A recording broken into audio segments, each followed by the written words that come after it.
একটা ছেলে ছোটবেলা থেকেই স্বপ্ন দেখতো একদিন সে বড়লোক হবে।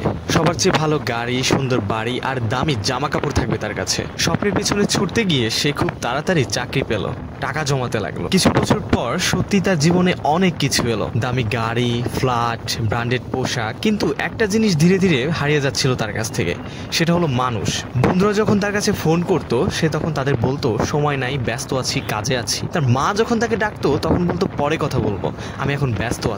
এরকম করতে করতে একটা সময় শেষ পর্যন্ত একদিন আয়নার সামনে দাঁড়িয়ে সে দেখলো চেহারাটা এখন তার সফল মানুষের মতো, কিন্তু চোখ দুটো একদম একা। মজার ব্যাপার হলো যে আয়না একসময় তাকে আত্মবিশ্বাস দিত, আজ সে আয়নায় নিজের মুখটা যেন ভাঙা ভাঙা লাগছিল। তিনি তখন বুঝলেন বাস্তবতা হলো টাকা দিয়ে সবকিছু কেনা গেলেও মায়া আর সম্পর্ক কেনা যায় না। পরিবার আর প্রিয় মানুষ ছাড়া সাফল্য আসলে অসম্পূর্ণ।